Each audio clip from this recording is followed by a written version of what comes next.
Salut, c'est Jonathan. Et j'espère que tu vas bien ce samedi matin. Ce matin, je te partage pas si simple. Alors, moi, il m'a fallu quand même assez longtemps pour savoir c'est quoi vraiment mon appel. Tu veux m'appeler Seigneur? Pas de problème. Et quand Dieu nous appelle, c'est tellement fort, tellement intense, qu'on fait toutes sortes de choses tout le temps avec vraiment énormément de passion. Et parfois, c'est important de se poser un peu et de se questionner sur ce que Dieu a prévu pour ta destinée, réellement en ce qui concerne ton service et celui de ton foyer. La Bible dit expose ton activité au Seigneur et tu réaliseras tes projets. Ça se trouve dans Proverbes chapitre 16, verset 3.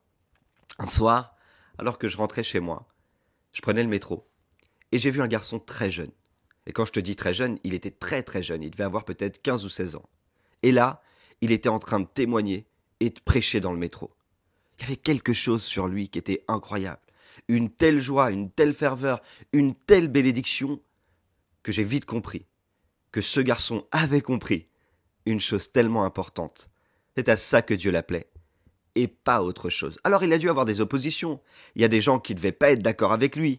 Sa vision ne devait pas être comprise par tous. Il a dû avoir certainement des oppositions. Mais à un moment donné, il a dû se positionner et dire « Seigneur, c'est ça que tu veux de moi? Alors je le fais. » Peut-être ce matin que tu réalises que tu es dans une période de grand questionnement par rapport à ce que Dieu t'appelle à faire. Peu importe ce que pensent les autres. Même si c'est important d'écouter les conseils. Le plus important, c'est de ne pas passer à côté de ta destinée, de ce que Dieu a prévu pour toi. Parce que Dieu a prévu quelque chose et tu as besoin de découvrir. Alors je te donne quelques petits conseils ce matin. Si tu sens dans ton cœur que quelque chose brûle, ne retiens pas cette flamme. Laisse-la plutôt produire un feu. Si peut-être tu ne sais pas encore exactement ce à quoi Dieu t'appelle, mais qu'il y a des désirs ou une certaine vision qui naît dans ton cœur, c'est pas le moment d'étouffer ça. Au contraire, cultive-la. Et au moment donné, Dieu s'en servira. Je crois quand même qu'il y a un danger. Et le danger, c'est de s'éparpiller un peu partout. De vouloir tout faire. Alors, évidemment, dans ce domaine, certains te diront, et c'est vrai, prends et fais tout ce que ta main trouve à faire. Et je crois que c'est important d'être dans l'activité et de faire plein de choses. Mais attention, il y a certainement quelque chose que Dieu a mis en toi et qui attend d'être révélé. Ce matin, je voudrais juste t'inviter à réfléchir et à te poser un peu.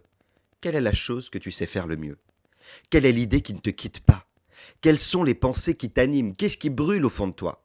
C'est peut-être le moment de te poser la bonne question. Seigneur, qu'est-ce que tu veux vraiment de moi? Qu'est-ce que tu veux de mon foyer?